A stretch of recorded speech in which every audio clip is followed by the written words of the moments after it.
R V ಎಂಬ ಹೆಣ್ಣು ಮಗು ಸುಮಾರು 125ಕ್ಕೂ ಹೆಚ್ಚು ಚಿತ್ರಗಳನ್ನು ಗುರುತಿಸುವ ಮೂಲಕ Nobel world record international book of ರೆಕಾರ್ಡ್ನಲ್ಲಿ ದಾಖಲೆ ನಿರ್ಮಿಸಿರುವುದು ನಮಗೆ ಸಂತೋಷ ತಂದಿದೆ ಎಂದು ಮಗುವಿನ ತಂದೆ ಯೋಧರಾದ ಭರತ್ ಮತ್ತು ಪತ್ನಿ ಸಿಕೆ ರಂಜಿತಾ ತಿಳಿಸಿದ್ದಾರೆ. ಹಾಗೆ ಸೋಷಿಯಲ್ ಮೀಡಿಯಾದಲ್ಲಿ ನೋಡ್ಬೇಕಾದ್ರೆ ಎಲ್ಲ ಮಕ್ಕಳು ಅಂದ್ರೆ ಆಂಧ್ರ ಪ್ರದೇಶದ ಒಂದು ಪಾಪು ಇದೇ ತರ ಸೇಮ್ ಮಾಡಿತ್ತು.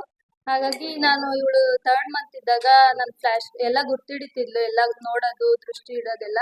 ಹಾಗಾಗಿ ನಾನು ಫ್ಲಾಶ್ ಕಾರ್ಡ್ ತೋರಿಸಿದಾಗ ಆರಾಮಾಗಿ ಐಡೆಂಟಿಫೈ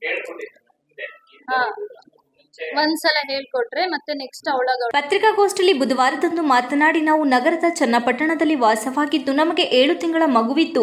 ನಾನು ಭೂಸೇನೆಯಲ್ಲಿ ಕರ್ತವ್ಯ ನಿರ್ವಹಿಸುತ್ತಿದ್ದು ಮೂಡಿಗೆರೆ ಮೂಲದವರು. ನಮ್ಮ ಮಗಳು 5.5 ತಿಂಗಳು ಇರುವಾಗಲೇ ಪಾಸ್ಟ್ ಕಾರ್ಡ್ನಲ್ಲಿರುವ ಹಣ್ಣು, ಪ್ರಾಣಿ, ಪಕ್ಷಿ ಸೇರಿ 125ಕ್ಕೂ ವಿವಿಧ ವಸ್ತುಗಳನ್ನು ಗುರುತಿಸಿ ದಾಖಲೆ ನಿರ್ಮಿಸಿದ್ದಳು.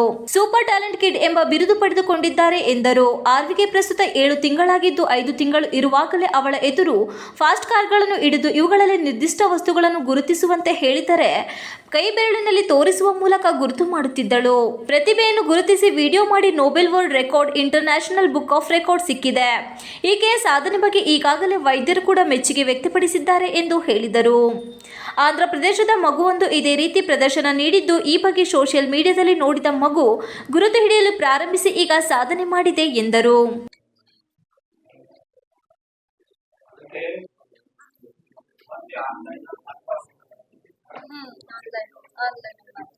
ಇದು ನಾನ್ ಒಲಿಂಪಿಕ್ ಆಗಿರೋದ್ರಿಂದ ಫೀಸ್ ಇರುತ್ತೆ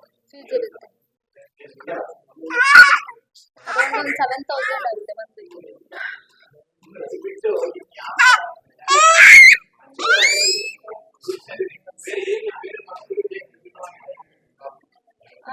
ಬೇರೆ ಮಕ್ಳಿಗಂದ್ರೆ ಇವಳು ಇಷ್ಟು 4-4.5 ತಿಂಗಳಿದ್ದಾಗಲೇ ಫುಲ್ಲು ಇದು ಪಲ್ಟಿ ಆಗೋದು, ಈ ತರ ಮಕ್ಕಳಿಗೆ 1 ಮಂತ್ಗೆ ಇವಳು ರೊಟೇಟ್ ಆಗೋದು ಮತ್ತೆ ನಿಲ್ಲಕ್ ಟ್ರೈ ಮಾಡೋದು, ಬೇಗ ಎಲ್ಲ ಆಕ್ಟಿವಿಟೀಸ್ ಕಲಿತಿದ್ದಾರೆ ಆ ತರ.